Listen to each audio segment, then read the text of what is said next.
रहेगा। सेठ लोग पार्टी बनाएंगे, वो मन मन में जलता रहेगा, दुखी होता रहेगा, ये तुम्हारे कर्मों का दंड है। तुमने मन से पाप किए, अब मन से दुखी होते रहो। तो ये मोटा मोटा जो है सिद्धांत ऋषियों ने बता रखा है। तो हमको इस तरह के काम नहीं करने चाहिए जिससे हमको दंड भोगना पड़े। तो यदि हम सकाम कर्म करते हैं तो उसका फल जाति, आयु, भोग। जाति का मतलब हुआ ये शरीर, मनुष्य, पशु, पक्षी आदि। एक व्यक्ति ने पूछा जी हमें शूद्र के घर में जन्म नहीं चाहिए, अच्छे ऊंचे परिवार में चाहिए, विद्वान माता पिता हो, पढ़े लिखे हो, धार्मिक हो, ईमानदार हो, सच्चरित्र हो, देशभक्त हो, ईश्वर भक्त हो, धनवान भी हो, ऐसे घर में जन्म चाहिए। तो उसके लिए क्या करना होगा? उसके लिए लिखा ऋषियों ने, उसके 3 नियम सुनिए। पहला नियम,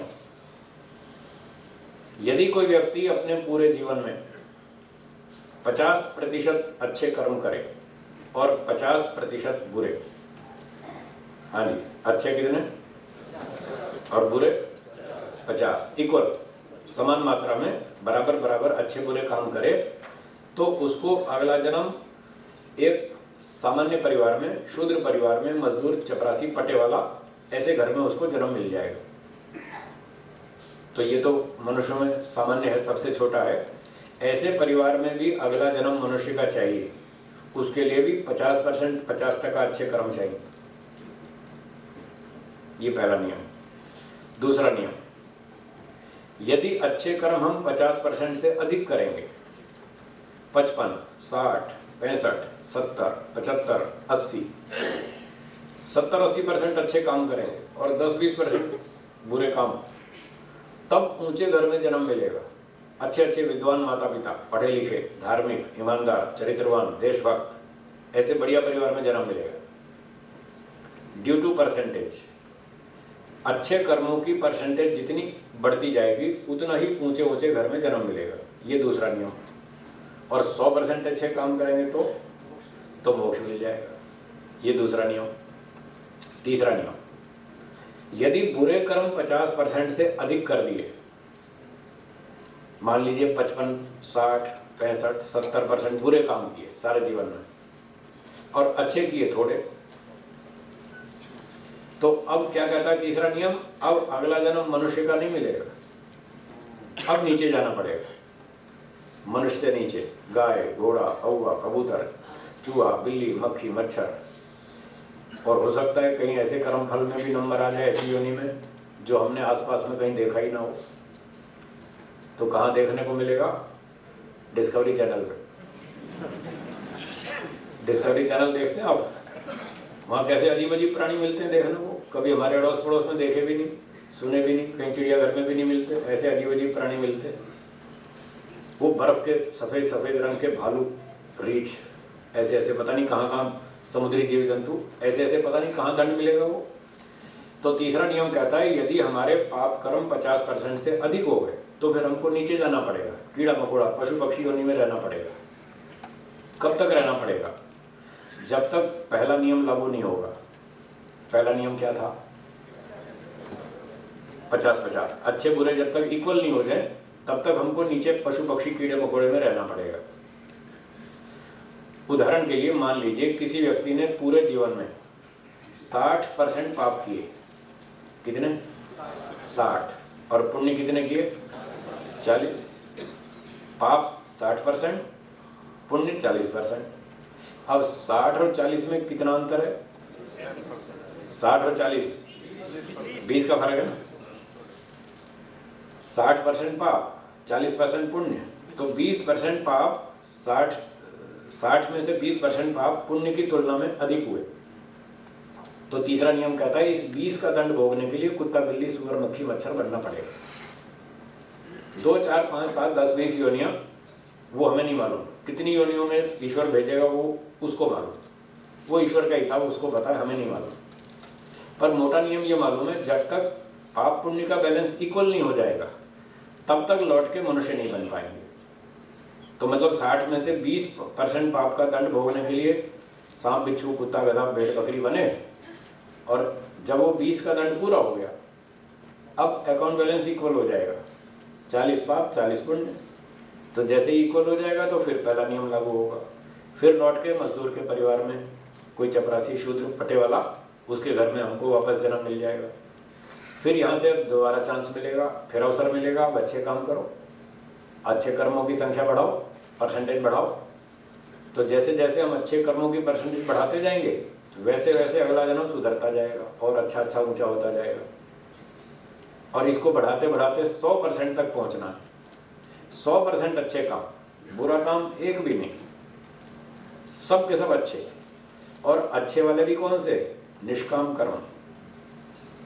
जब तक 100% अच्छे काम नहीं करेंगे और निष्काम कर्म नहीं करेंगे तब तक मोक्ष नहीं होगा। तब तक क्या होगा? जाति, आयु, भोग, ये चक्कर चलता रहेगा। बार बार अगला जन्म, बार बार अगला जन्म। बस ये सारी दुनिया इसी चक्कर में घूम रही। आपने वो सांप सीढ़ी का खेल देखा है? खेला भी होगा बचपन में, खेला है ना सांप सीढ़ी का खेल? बच्चे लोग खेलते हैं, ऐसे मन का फेंकते हैं, 5 नंबर आया तो जहां उनकी गोटी रखी वहां से 5 घर आगे चल दिए। तो 6 पर खड़े थे तो 5 घर आगे चले तो 11 पे पहुंचे। 11 पे पहुंचे तो वहां सीढ़ी लग गई तो 32 पे पहुंच गए। फिर 32 पे फिर आगे मन का फेंका, 7 नंबर आया तो 32 और 7 39 पे पहुंचे, वहां एक और सीढ़ी लग गई, 73 पे पहुंचे। फिर अगला मन का फेंका, 3 नंबर आया और 76 पे पहुंचे, वहां सांप ने काट लिया, वापस 13 पे आ गए। 76 से 13 पर आ गए। तो कभी सांप काटता है, कभी सीढ़ी लग जाती है। जब सीढ़ी लग जाती है तो ऊपर उठ जाते हैं और सांप काटता है तो नीचे आ जाते हैं। तो ये जीवन भी ऐसा ही है। जब हम अच्छे काम करते हैं, अच्छे काम अधिक करते हैं तो हमको सीढ़ी लग जाती है और भगवान फटाफट अगला जन्म अच्छा दे देता है, ऊंचे परिवार में दे देता है। और जब ऊंचे परिवार में जाते हैं तो फिर अकड़ आ जाती है, अभिमान आ जाता है। और अभिमान के कारण व्यक्ति झूठ बोलता है, चोरी करता है, अन्याय करता है, धोखा देता है और फिर सांप काट लेता है, फिर वो नीचे आ जाता है। बस ये दुनिया ऐसे चक्कर में चलती रहती है, कभी ऊंचा, कभी नीचा, कभी अगला जन्म अच्छा, कभी खराब। और इस चक्कर से बाहर नहीं निकल पाते लोग। तो इससे बाहर निकलने का रास्ता ये कर्मफल सिद्धांत हमको ये सिखाता है। 100% अच्छे काम करो, निष्काम कर्म करो, इस जन्म मरण के चक्कर से बाहर निकलो।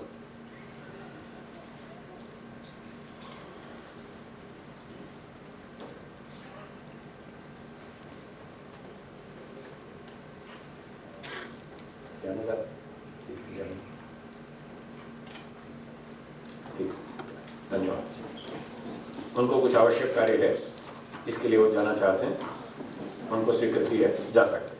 धन्यवाद, आप पधारे, इसके लिए धन्यवाद। तो मैं निवेदन कर रहा था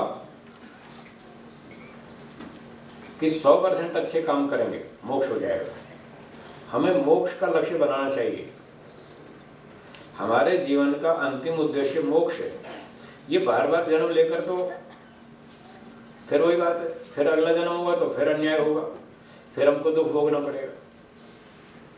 क्या हम दुखों से छूटना चाहते हैं? हाँ या ना? छूटना चाहते हैं?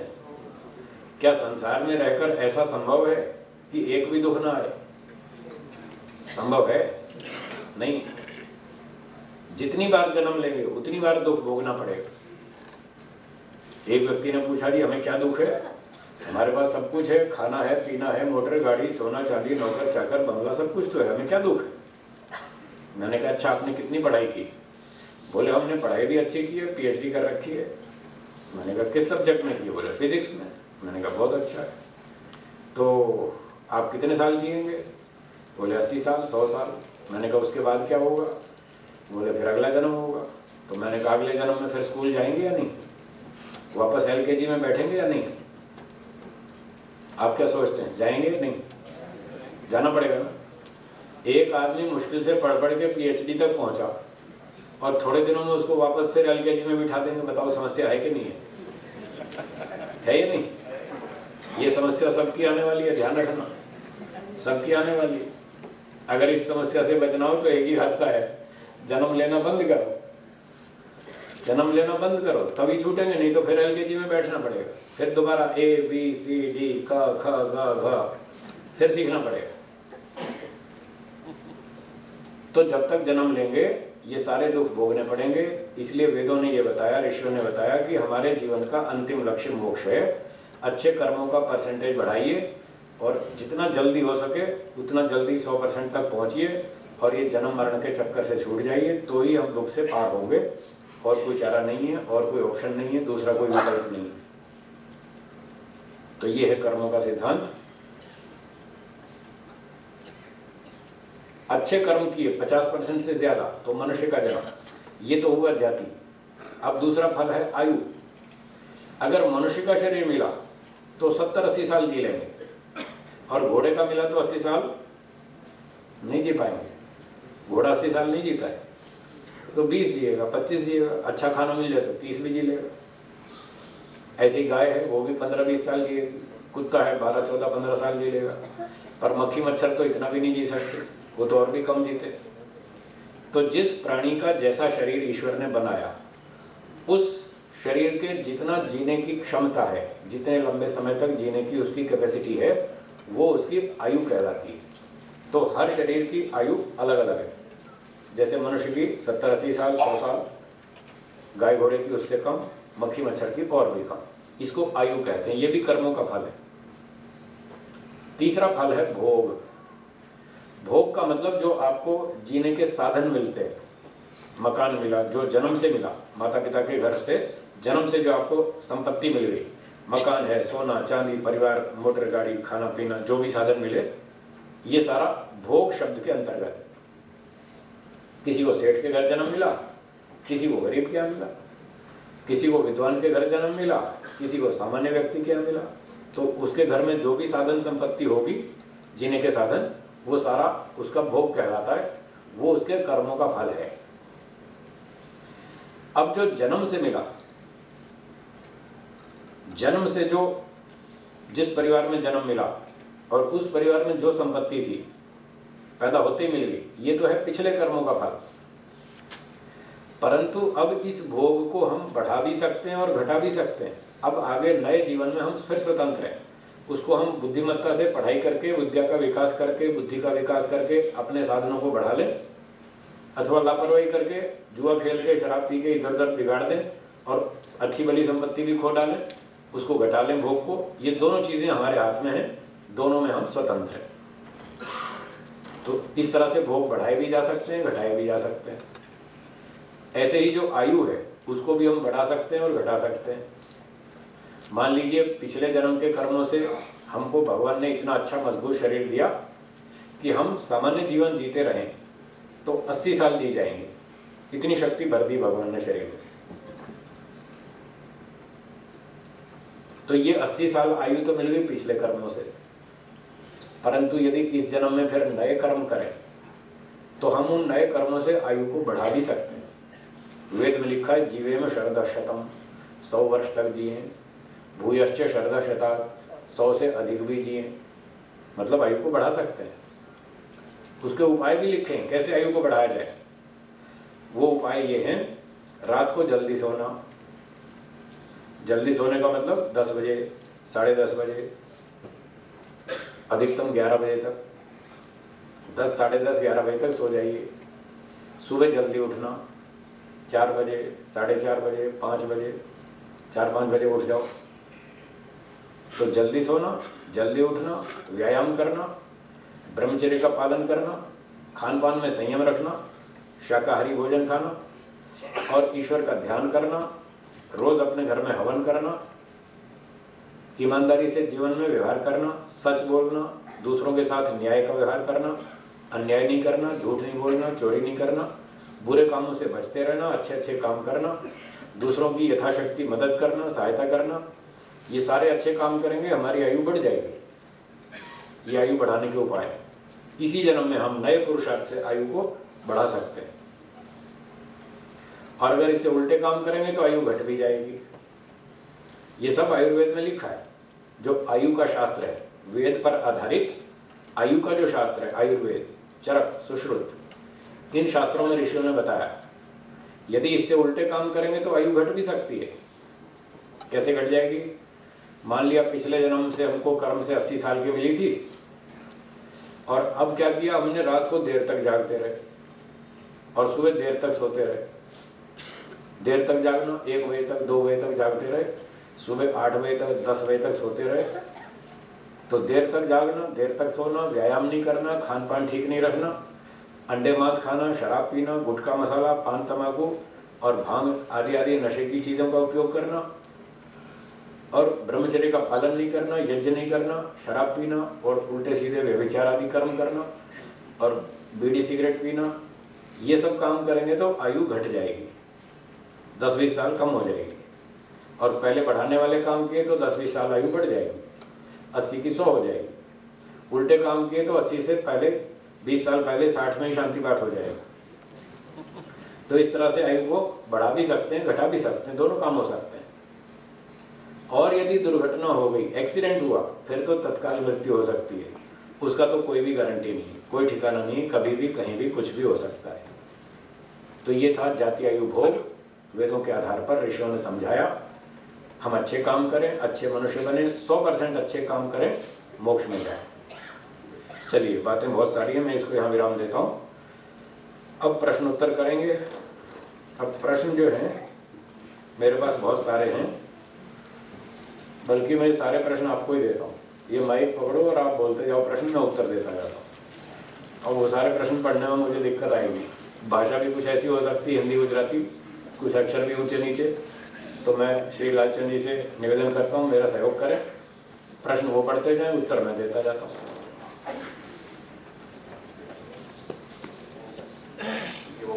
ओम। अनिल जी पांडे का ये प्रश्न है ईश्वर को लेकर कि जब हमें भगवान कभी मिले नहीं तो किस प्रकार अपने उन पे विश्वास करें। जब भगवान हमें कभी आज तक मिले ही नहीं तो उन पर विश्वास कैसे करें? अच्छा ये बताइए, आपके दादाजी के दादाजी आपको मिले थे? हाँ या ना? है जी? आपके दादाजी के दादाजी कभी मिले थे आपको? नहीं मिले ना? तो आप उन पर विश्वास करते हैं या नहीं करते? बोलिए बोलिए, करते हैं या नहीं करते हैं ना? देखो, बिना मिले विश्वास कर रहे हैं। जापान के प्रधानमंत्री आपको कभी मिले थे क्या? नहीं मिले ना? तो आप उन पर विश्वास करते हैं? जापान में कोई प्रधानमंत्री है तो मिलना कोई आवश्यक नहीं है, देखना, प्रत्यक्ष देखना, मिलना कोई आवश्यक नहीं है, उसके बिना खूब विश्वास होता है। हमारे दादाजी की 5वीं पीढ़ी, 8वीं पीढ़ी, 10वीं पीढ़ी, 50वीं पीढ़ी सब तो थे, हम किसी से भी नहीं मिले और हम सब पर विश्वास करते हैं। हाँ बिल्कुल थे। प्रत्येक देश में राष्ट्रपति है, प्रधानमंत्री, हम कितने ही देशों के राष्ट्रपति जी से नहीं मिले, प्रधानमंत्री जी से नहीं मिले, शायद अपने देश के प्रधानमंत्री से भी ना मिले हो। अखबार में भले ही फोटो देखते हैं, टेलीविजन में न्यूज़ देख लेते हैं, पर प्रधानमंत्री से साक्षात तो कभी भी नहीं मिले, फिर भी हम मानते हैं। अच्छा, आप में से ऐसे कितने लोग हैं जिन्होंने आगरे का ताजमहल नहीं देखा? वो हाथ ऊंचा करेंगे। जिन्होंने नहीं देखा, न देखे विश्वास क्यों नहीं हो रहा है? खूब हो रहा है। तो भगवान पर भी विश्वास कर सकते हैं। विश्वास करने का कारण है प्रमाण। क्या कारण? प्रमाण। तो प्रत्यक्ष प्रमाण एक प्रमाण है जिससे हम किसी बात पर विश्वास करते हैं। तो किसी चीज का तो हम प्रत्यक्ष कर लेते हैं, ठीक है, पर सब चीजों का प्रत्यक्ष नहीं कर पाते। सब देशों के प्रधानमंत्रियों का प्रत्यक्ष नहीं किया, फिर भी हम विश्वास करते हैं। किस आधार पर? अन्य प्रमाणों के आधार पर। अन्य प्रमाण कौन से? शब्द प्रमाण, अनुमान प्रमाण, 2-3 प्रमाण और भी हैं। एक और तीसरा प्रमाण भी है, उपमान प्रमाण। चलिए आप भी बोलिए। पहला प्रत्यक्ष प्रमाण, दूसरा अनुमान प्रमाण, तीसरा उपमान प्रमाण, चौथा शब्द प्रमाण। ये प्रमाण है जिनसे हम विश्वास करते हैं। अगला प्रश्न, तो ईश्वर का विश्वास भी हम शब्द प्रमाण से, अनुमान प्रमाण से कर सकते हैं। नाम की आवश्यकता नहीं है, नाम भले लिखा रहे, आप नाम ना बोलिए। इनका प्रश्न है, मृत्यु के बाद जन्म तुरंत होता है या समय लगता है? प्रश्न है, मृत्यु के बाद तुरंत अगला जन्म होता है या कुछ बीच में समय लगता है? एक घटना में लगभग तुरंत ही जन्म होता है। सामान्य नियम यही है, मरने के बाद तुरंत अगला जन्म होता है। 2 सेकंड में, 4 सेकंड में, 2 मिनट में, 2-4 घंटे में। Exceptions are everywhere. अपवाद सब जगह होते हैं। कहीं कहीं ऐसा अपवाद हो सकता है कि मरने वाले के अनुकूल माता पिता तैयार नहीं है, हो सकता है उसको वेटिंग लिस्ट में थोड़ी देर रखा जाए, कहीं बिठा देंगे भाई अभी तुम वेटिंग में रहो, अभी नंबर नहीं आया, एक्सेप्शन, वो अपवाद है, नहीं तो सामान्य नियम यही है कि तुरंत जन्म होता है। जी अगला प्रश्न। अगला प्रश्न है, पेड़ पौधे वनस्पति किस कर्म का फल है?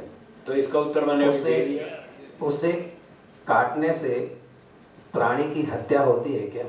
तो अभी मैंने बताया था कि शरीर से पाप करेंगे, चोरी व्यभिचार हत्याएं अपहरण आदि इस तरह के जो पाप करेंगे तो उससे हमको वृक्ष वनस्पति की योनि में जाना होगा, और वृक्ष आदि को काटने से हत्या का पाप नहीं लगता है।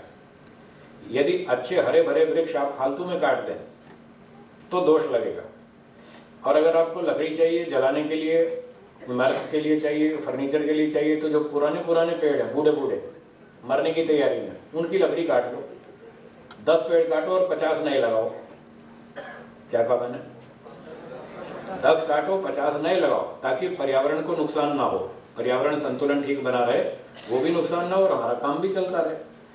तो ऐसे व्यर्थ में हरे भरे ताजे जवान पेड़ों को काटेंगे तो नुकसान अधिक होगा, उसमें हमको थोड़ा पाप लगेगा, दोष लगेगा, लेकिन वो हत्या वाला नहीं है, वो उसका मिसयूज किया हमने, दुरुपयोग किया, इस बात का हमको दोष लगेगा। लकड़ी चाहिए उसके लिए बूढ़े पेड़ काट लो और नए नए पेड़ लगाते जाओ, 10 काट लो 50 नए लगाओ, 2 4 5 10 20 मर जाएंगे, 30 तो फिर भी नए जिएंगे ना, तो अपना संतुलन नहीं बिगड़ेगा। इस तरह से कर सकते हैं। मनुष्य से पहले प्राणी की अंतिम योनि कौन सी होती है? ये मैं नहीं जान सकता, ये मुझे नहीं मालूम। मैंने कहा था हम सारी बातें नहीं जानते, ईश्वर ही है केवल ऐसा जो हर बात को समझता है, हर बात को जानता है। मनुष्य अल्पज्ञ है, तो ऋषियों ने जितनी बात समझ में आई उतनी बता दी, मोटी मोटी बता दी, फिर ऋषियों ने भी हाथ खड़े कर दिए, भाई सारी बात हमको भी समझ में नहीं आई, सारी हम भी नहीं समझते। जब वो ही नहीं समझते मैं क्या समझूंगा, तो मैं भी आपको कैसे बताऊंगा। तो मैंने आपसे कहा था जो कुछ कहूंगा सच सच कहूंगा, सच के सिवाय कुछ नहीं कहूंगा। इसलिए मैं नहीं जानता, तो मैं नहीं बता सकता कि मनुष्य से पहले क्या थे हम, वो पक्का बता नहीं। बस इतना है कि हमको मनुष्य तो बनना ही चाहिए। ये आप में से नीचे जाने की भी योजना है किसी की? मनुष्य से नीचे उतरने की योजना है किसी की? नहीं है ना, तो बस फिर उसकी क्या चिंता है। और परसेंटेज आपको बताई दी कि मनुष्य बनना हो तो मिनिमम 50% अच्छे कर्म होने चाहिए, और शायद 50 वाले में भी आप नहीं जाना चाहेंगे। कोई मजदूर के घर भी जन्म लेना नहीं चाहेंगे, अच्छे बढ़िया विद्वान माता पिता के यहाँ जन्म लेना चाहेंगे।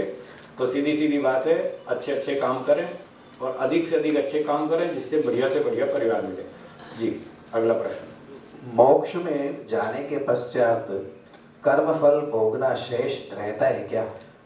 जी हाँ, मोक्ष में जाने के बाद भी हमारे कुछ कर्म बचे रहते हैं, जो सकाम कर्म है, जिनका फल जाति आयु भोग है, वो कर्म बचे रहते हैं। उन्हीं कर्मों की वजह से हमको मोक्ष से वापस लौटना पड़ता है, और उन्हीं कर्मों के आधार पर फिर लौटने के बाद हमको आगे मनुष्य जन्म मिलता है। तो कर्म बचे रहेंगे तभी हमको आगे मनुष्य जन्म मिलेगा, मुक्ति से लौटकर। मुक्ति से लौटकर जो सबसे पहला जन्म होगा वो मनुष्य का होगा, वो मनुष्य का जन्म होगा, कीड़े मकोड़े का नहीं होगा, और कोई ऊंचे विद्वान का भी नहीं होगा, सामान्य मनुष्य का जन्म होगा, सामान्य शूद्र परिवार में जन्म मिलेगा। क्योंकि एक नियम है, कोई भी यात्रा 0 किलोमीटर से शुरू होती है। कहाँ से शुरू होती है? 0 से। तो मोक्ष की यात्रा भी 0 से चलती है। 0 का मतलब सामान्य परिवार, ऊंचा परिवार मतलब प्लस में गए, और पशु पक्षी में गए तो माइनस में गए। तो पशु पक्षी में भी नहीं जाएंगे, ऊंचे घर में भी नहीं जाएंगे, बीच में जो 0 पॉइंट है वहां से हमारी यात्रा शुरू होगी। तो 0 का मतलब सामान्य परिवार, वहां जन्म मिलेगा। तो कर्म बचे रहेंगे तभी जन्म मिलेगा। और अगला प्रश्न। और फल बाद में। जी। तो पहली बार भगवान ने जब संसार रचा तो पशु पक्षी बनाए, पेड़ पौधे बनाए, ये सब किस आधार पर बनाए? ये बहुत टेढ़ा सवाल है। बहुत अच्छा प्रश्न है, थोड़ा कठिन है, इसका उत्तर भी थोड़ा कठिन है। उत्तर मुझे मालूम है, मैं आपको बता भी दूंगा, आप कितना समझ पाएंगे ये आपकी जिम्मेदारी। उत्तर मैं दे दूंगा और उत्तर सही दूंगा, गलत नहीं दूंगा, झूठ नहीं बोलूंगा। मेरा पहले से कसम खा रखी है, जो कुछ कहूंगा सच कहूंगा। तो प्रश्न ये है कि सबसे पहली बार जब ईश्वर ने सृष्टि बनाई, जब सबसे पहली बार बनाई तो किन कर्मों के आधार पर बनाई? इसका उत्तर है कि सबसे पहली बार ईश्वर ने कभी सृष्टि बनाई ही नहीं, पहली बार कभी बनाई ही नहीं आया ना समझ में? मैंने पहले ही कहा था कठिन है इसको समझना। लोग कहते हैं कभी ना कभी, कभी ना कभी तो शुरू हुआ होगा भाई, कभी तो शुरू हुआ होगा, कितना भी पीछे चले जाओ कभी तो शुरू हुआ होगा। तो वेद ऐसा स्वीकार नहीं करता है। वेद कहता है 3 वस्तुएं अनादि हैं। कितनी वस्तुएं? कौन कौन सी? ईश्वर, जीव, प्रकृति। बोलिए। ये 3 वस्तुएं अनादि हैं। अनादि का मतलब जो कभी पैदा नहीं हुई, जिनका आदि नहीं है, आरंभ नहीं है, उत्पत्ति नहीं है, नो बिगिनिंग, सदा से है, एटर्नल। अंग्रेजी वाले इसको एटर्नल कहते हैं, सदा से है। तो जो वस्तु पैदा होती है वो नष्ट भी होती है, जो पैदा नहीं होती वो नष्ट भी नहीं होती। तो ईश्वर, जीव और प्रकृति 3 वस्तुएं अनादिकाल से हैं, इसलिए इसका आरंभ नहीं है। जीवात्मा हमेशा से कर्म कर रहा है,